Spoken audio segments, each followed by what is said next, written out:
Now we're here with David Geale, Director of Policy from the FCA. David, I know you've had a really busy week, so thanks very much for joining us. Tell us about the Mortgage Credit Directive and your approach to second charge mortgages. Okay, well, the Mortgage Credit Directive is a European directive aimed at introducing conduct rules for mortgages, both first and second charge, across the whole of Europe. So basically, for the UK, we've actually spent a lot of time working with the Commission, sharing the changes we've made through the Mortgage Market Review, and also we've spent a lot of time actually anticipating what would be in the Mortgage Credit Directive so that we designed the MMR with that in mind. So actually, while it introduces new conduct rules across Europe, for UK firms, actually there are a lot of the way there already.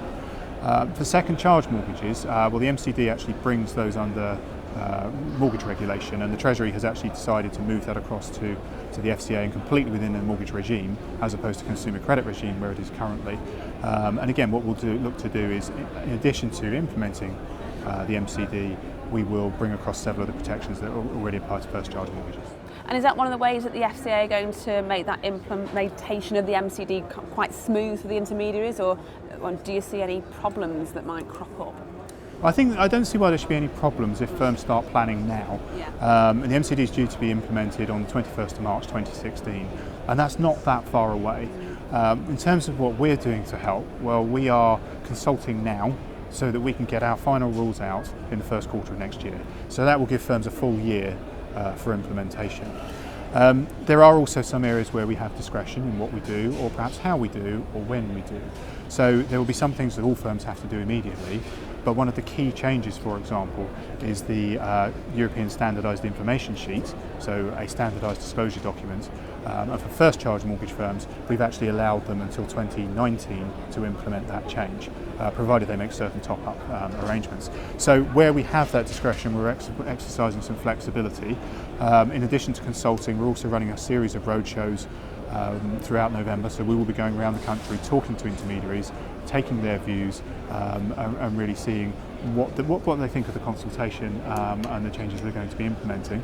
And of course we work with bodies like AMI, other trade bodies, to make sure that we're getting views across the industry, and that's been incredibly helpful in actually shaping this consultation in the first place.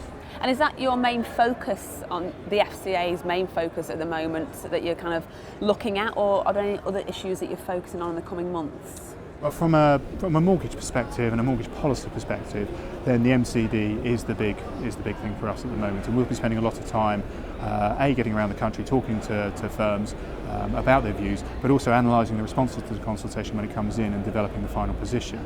That's mortgage policy. Obviously we do a lot of things a lot more broadly than mortgages, and also on the supervision front we are carrying out some thematic work looking at advice and how that's been implemented under the Mortgage Market Review, and looking at the outcomes for consumers and seeing if we're actually seeing good outcomes from that advice. And with regards to buy-to-let and buy-to-let fraud, really, do you think there needs to be more scrutiny with regards to that in the industry? Well, we've thought buy-to-let raises some interesting issues and risks for some time. And back in 2011, we actually published some thoughts in our risk outlook, actually suggesting this is a risk that needed monitoring. Now, we've not seen that risk crystallise to a huge degree, but it is still something that we, the regulator, should keep an eye on, but also that we would expect firms to have good systems and controls to make sure that people don't try and circumvent the first charge market by using buy-to-let. And with regards to the market as a whole, do you think there's any key changes that need to be made to ensure that it maintains its health? Well, I think firms have got a fair bit to do looking at the Mortgage Credit Directive, but that's largely about what. I think there's a lot about the how. So what we really look to see in firms is their culture, and we look at firms who put the customer right at the heart of what they do. And firms that have that customer focus, thinking about the customer in everything they do, generally can't go too far wrong. So that's what we would look at and what we would hope to see in firms to maintain its health. Well, thank you for talking to us. Pleasure.